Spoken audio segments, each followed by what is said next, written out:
ஏறத்தாழ 1.25 லட்சம் நபிமார்கள் அனுப்பியிருக்கான். ஒரு ரிவாயத்தின்படி 2 லட்சம் நபிமார்கள் அனுப்பியிருக்கான்.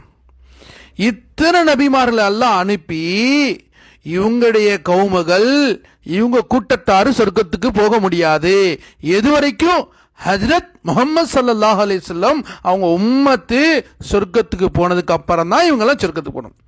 ஆனால் முன்னாடி வாழ்ந்தாங்கல்ல அவங்கெல்லாம் நம்மளை விட அதிக நேரம் தொழுதுருக்காங்க, நம்மளோட அதிகமான நாள் நோம்பு பிடிச்சிருக்காங்க.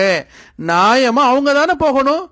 ஆனால் கண்மணி நாயகம் ரசூலுல்லாஹி ஸல்லல்லாஹு அலைஹி வஸல்லம் அவங்க உம்மத்து எதனால போறாங்க அப்படின்னு சொன்னா அது ஒரே ஒரு அமல் தான், ஒரே ஒரு காரணம் தான். அது என்ன தெரியுமா?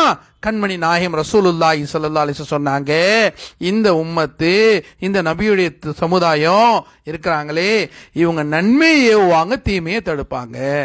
நன்மையை சொல்லுவாங்க மக்கள்கிட்ட, தீமையை விட்டு தடுப்பாங்க அப்படிங்கிற அந்த நல்ல செயலை கொண்டுதான். ஆனா அந்த செயல் இன்னைக்கு உம்மத்துல இருக்கா, முஸ்லிம்கள்ட்ட இருக்கா, ஈமான்தார்ட்ட இருக்கானா?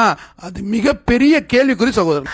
அத்தா தொழுகிறாரு, அம்மா தொழுகிறாங்க, அம்மா நல்ல அமல் செய்றாங்க, வீட்டுல மகன் தொழுகை இல்ல, ஃபஜ்ர் இல்லாம தூங்கிட்டு இருக்காரு. மகள் கல்லூரி படிக்கிறாங்க, அவங்களும் தொழுகை இல்லாம இருக்கிறாங்க. தொழுகையில அசட்டை, தொழுகையில சோம்பேறித்தனம், குர்ஆன் திலாவத் இல்ல, அல்லாஹ் மறந்த நிலையில் இருக்கிறாங்க. யகூதிகள் மாற்றார்கள் நஸ்ரானிகளோட சேர்ந்து வாழ்க்கை எப்படி ஆயிடுச்சு சொன்னா, காலையில 8 மணிக்கு எந்திரிக்கிறாங்க, பகல் ஃபுல்லா என்னங்க வேலையை பார்க்கறாங்க, இரவு தூங்கிடுறாங்க. இது எதை போல வாழ்க்கை தெரியுமா? பெரியவங்க சொல்லுவாங்க, உலமாக்கள் சொல்லுவாங்க, இது கோழியுடைய வாழ்க்கை, இது கொக்குடைய வாழ்க்கை. இன்னும் சொல்ல போனால் படைப்பினங்கள் இதுதான் செய்கின்றது, படைப்பினங்க வாழ்க்கை. ஆனா நம்ம வாழ்க்கை அப்படி இருக்கக்கூடாது சகோதரர்களே. நாம நம்முடைய கடமையை விளங்கணும், நாம நம்முடைய பொறுப்புகளை விளங்கணும். நம்ம வீட்டில இருந்து நன்மையான காரியத்தை ஏவுங்க, தீமையை விட்டு தடுங்க. தீமையை விட்டு தடுக்கிறா என்ன? ஒருத்தர் தொழுகையை விட்டு இருக்கிறாரு, தம்பி இது தீமைப்பா, அது தடுத்துரு, நீ நன்மையில இணைஞ்சிருப்பான்னு சொல்லணும். சதக்கா கொடுக்க சொல்லுங்க. பெண்களை வீட்டுல அமல்களை செய்ய உருவாக்குங்க.